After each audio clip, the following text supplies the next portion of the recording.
Тимур Аргамбаевич, вчера президент выступил в парламенте со своеобразным обращением, не знаю, насколько это можно назвать обращением.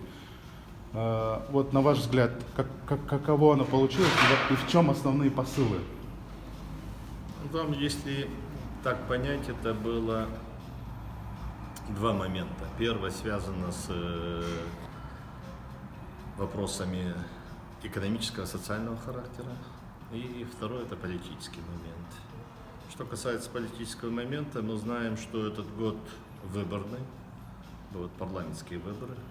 В период парламентских выборов активизируются политические партии, общественные организации, политические силы.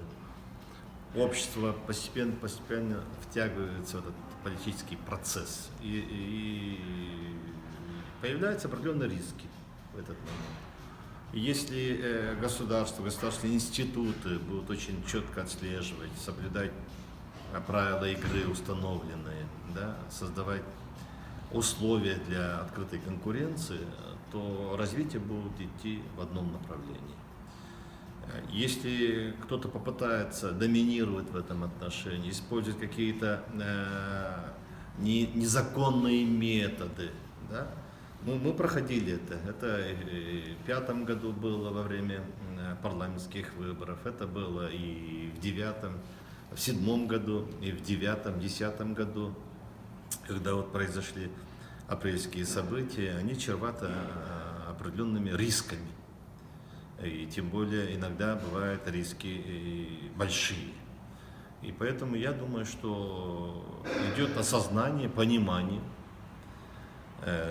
Вот в обращении я почувствовал, что президент хотел уверить население, избирателей, политические силы.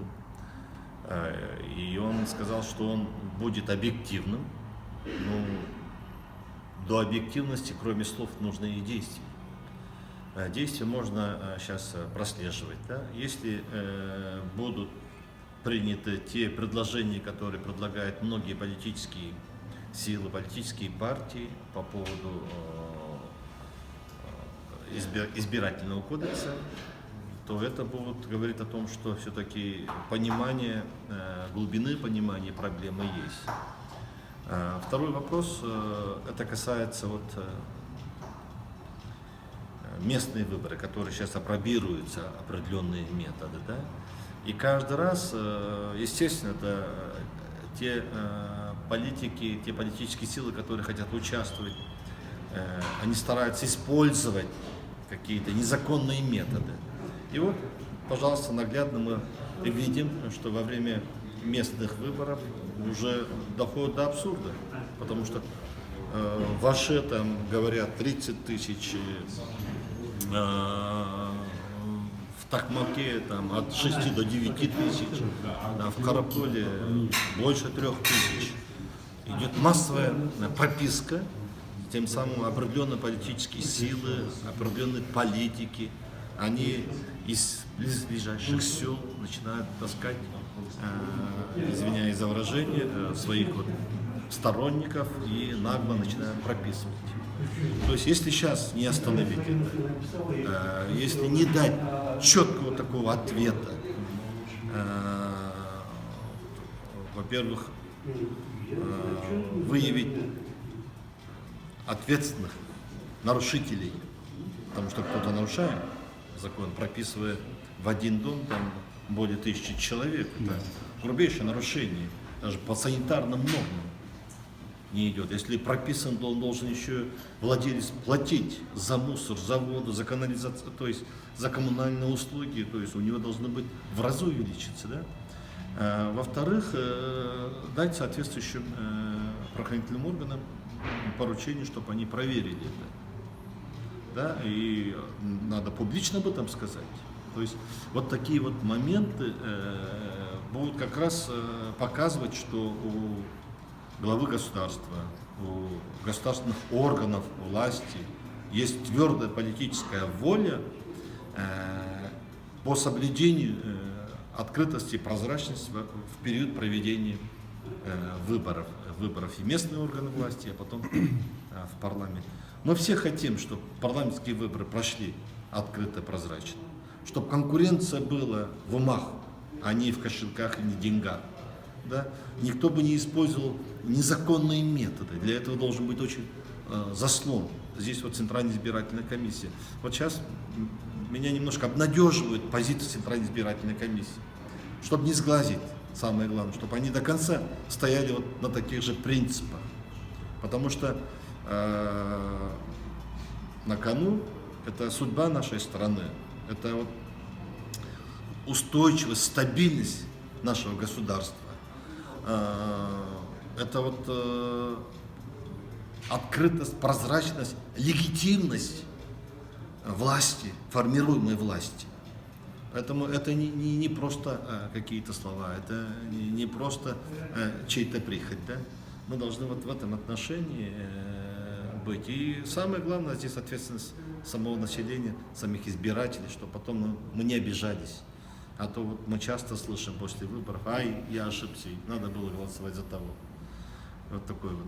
А второй вопрос в послании, это касается вопросов проведения судебной реформы, да, борьбы с коррупцией,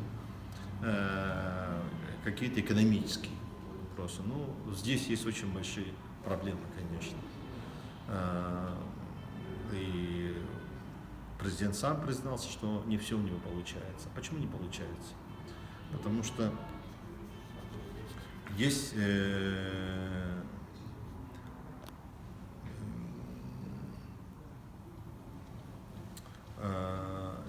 есть недопонимание, наверное, то, что написано на бумаге, и то, что должно быть выполнено. Да? Вот за последние 2 года политическое противостояние внутри государства, она привела к тому, что мы начали обнажать проблемы, иногда которых не нужно было выводить на такое публичное пространство. Например, нельзя было выводить отношения 2 самых главных людей: бывшего президента, избранного президента, их взаимоотношения, их договоренности, определенные моменты, да, для общей публики. Потому что у государства должно быть свои